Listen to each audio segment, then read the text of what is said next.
서울 성북구에 위치한 지하세계. 정문 앞 횡단보도를 건너 계단 아래로 내려가면 나오는 곳. 국민대학교 앞 상권은 주변보다 낮은 지대 탓에 지하세계로 불린다.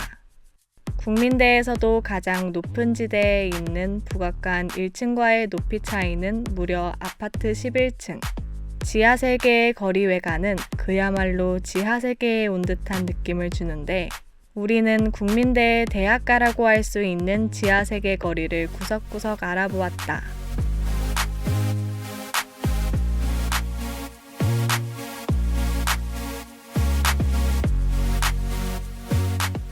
국민대학교 학생들은 지하세계 상권에 대해 어떻게 생각하고 있을까? 그냥 국민대 주변의 유일한 놀거리다? 아무래도 이름이 지하세계다 보니까 말처럼 뭔가 좀 칙칙하고 좀 많이 사람들 안 갈 것 같은 그런 생각인 것 같아요. 실제로 지하세계에는 술집만 다수 존재할 뿐 학생들이 필요로 하는 편의시설은 많이 없어 학생들이 큰 불편을 겪고 있다. 항상 그냥 좀 멀더라도 해화나 성신여대 이쪽으로 나가버려가지고 부족한 상권 탓에 국민대학교 학생들은 다른 곳으로 발걸음을 돌렸다. 아무래도 성신여대가 좀 더 역이랑 가까워서 접근성이 좋아서 그렇기도 하고 또 지하세계보다 놀거리도 많아서 여기로 자주 오는 것 같습니다. 지하세계는 아무래도 뭔가 술집밖에 없다 보니까 좀 학교 행사하고 회식으로 자주 가는 느낌이고 성신이 약간 놀 것도 많고 할 것도 많은 느낌이라서 좀 성신여대를 많이 찾는 경향이 있는 것 같습니다. 우리는 국민대학교 학생들을 대상으로 학교 주변 약속 장소로 선정되는 곳에 대해 설문조사를 진행했다. 설문조사의 문항은 총 6개로 지하세계, 정릉시장, 성신여대, 한성대 입구, 해화, 기타였다. 총 325명의 학생들이 설문에 참여했고 설문 결과 성신여대 역이 47%를 기록하며 1위에 올랐다. 반면 지하세계는 22%를 기록하여 학교 바로 앞 상권임에도 불구하고 성신여대보다 약 25%포인트 낮은 수치를 보였다. 학생들이 성신여대 상권을 선호하는 이유는 상권 발전 수준에 있다. 국민대학교 학생들이 가장 많이 방문한다는 성신여대 상권은 지하세계보다 훨씬 상권이 발전되어 있었다. 성신여대 상권은 지하철 4호선 성신여대 입구역이 개통되면서 강북의 대표적인 상권 중 하나로 성장했다. 성신여대 상권의 일평균 유동인구는 약 5만 명으로 일평균 유동인구 수가 약 1만 명인 지하세계 상권의 5배이다. 또한 요리주점 업소 수는 지하세계 6개, 성신여대 54개로 상권 크기의 차이를 보여준다.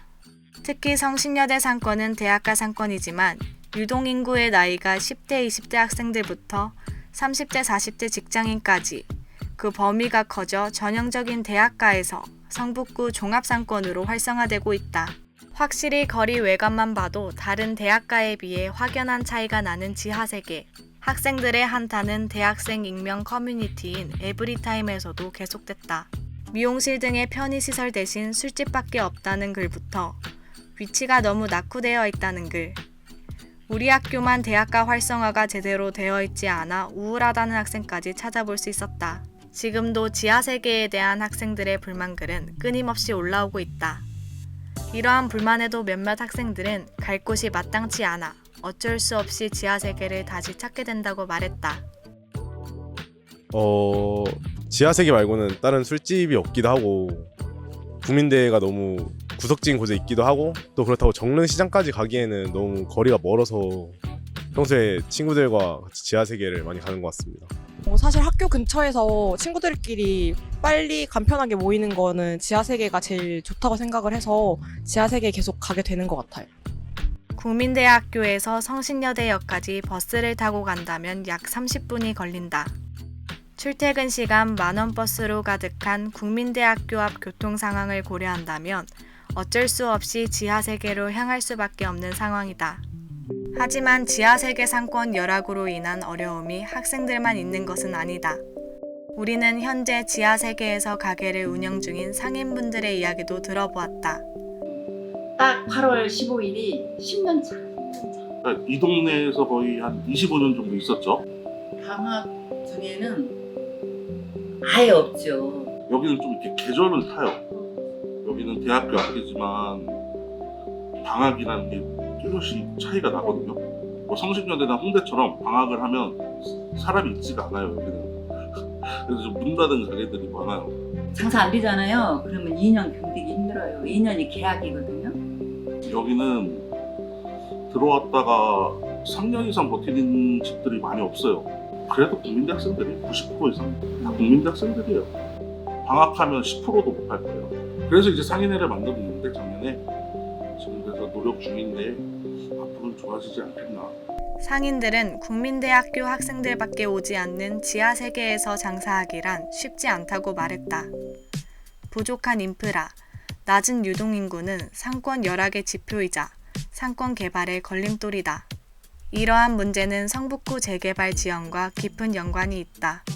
지하 세계의 공식 명칭은 배밭골. 배밭골은 과거부터 재개발의 필요성이 제기되어 온 지역으로 2004년 6월에는 정릉 38 정비 예정 구역으로 지정됐다. 그러나 이 지역은 자연경관지구로 묶여 있어 건축 층수가 5층 이하로 제한되었고 이로 인해 대규모 개발이 어려워지면서 상권 발전이 지연되었다. 그러다 2016년 5월 서울시는 정릉 38 구역을 정비 예정 구역에서 직권 해제하면서 개발이 사실상 중단되었다. 이로 인해 기존 건물들을 대체할 새로운 상업 및 주거시설의 건설이 불가능해졌고 상권의 발전 가능성이 크게 제한되었다. 이러한 재개발 정체는 지역 경제 활성화에 큰 걸림돌이 되었으며 상인들과 주민들에게 큰 실망을 안겨주었다. 우리는 김영배 성북구갑 의원에게 전화를 걸어 앞서 말한 성북구 개발이 지연되었던 이유와 앞으로의 개발 계획을 들어보았다. 정릉 38 구역의 경우는 자연경관지구 등 도시계획상의 규제가 있습니다. 네. 거기가 산천이 수려하고 자연조건이 좋다 보니까 개발이 지금까지 지체되어 있는 상황이다, 그렇게 말씀드리겠습니다. 이게 이제 정비 예정구역이라는 게 아까 말씀드린 대로 정비구역으로 지정이 되지는 못하고, 특히 중요한 게 이제 추진위원회라고 주민들이 만드신 추진 조직이 활동이 없다 보니까 이게 이제 예정구역에서 더 이상 가능성이 없지 않느냐, 그래서 직권 해제가 그 당시에 됐었던 사안입니다. 가장 중요한 게 이제 나머지 올해 하반기에 주민 의견 수렴, 그래서 주민들께서 몇 % 정도가 개발에 찬성하시는지 반대하시는지 그 의견을 빨리 모으는 게 가장 중요한 절차가 되겠고요. 그렇게 될 한 6월경쯤 되면 서울시에서 선정위원회의 자문 결과를 결정하게 될 것으로 그렇게 예상이 됩니다. 그러니까 지금부터 약 한 1년 가까이 기간 동안에 주민들께서 의견을 충분히 수렴하시고 토론하셔서 의사를 모아주시는 게 가장 중요하다, 이런 말씀을 드리고 싶습니다. 국민대 학생들과 상인들 모두 지하세계 상권 열악 문제점을 체감하고 있다. 편의시설의 부족과 상권 낙후는 학생들의 불편함을 가져왔으며 상인들은 한정된 고객층으로 어려움을 겪고 있다. 이러한 문제는 성북구의 개발 정체와 맞물려 있는데 최근엔 이런 상황이 개선될 여지가 보인다. 성북구 지자체는 최근 지역 발전을 위한 다양한 노력을 기울이고 있다. 지난 3월에는 신통기획 사업 후보지에 해당 지역이 포함되었고 2025년 도입 예정인 지역혁신 중심 대학 지원 체계는 지역과 대학의 협력을 통해 상권을 활성화할 수 있는 중요한 발판이 될 것이다. 단순히 식당과 손님이 아니라 그런 거 보면 추억을 같이 만들고 있는 거니까 그런 점들이 너무 고맙고 감사하지. 그래가지고 내가 국민대 학생들을 엄청 이뻐해. 그걸 보면 너무 보람차고 그런 게 또 있고. 대학과 지역사회의 동반 성장을 위한 지하세계 개발이 하루빨리 실행되기를 오늘도 기대해본다.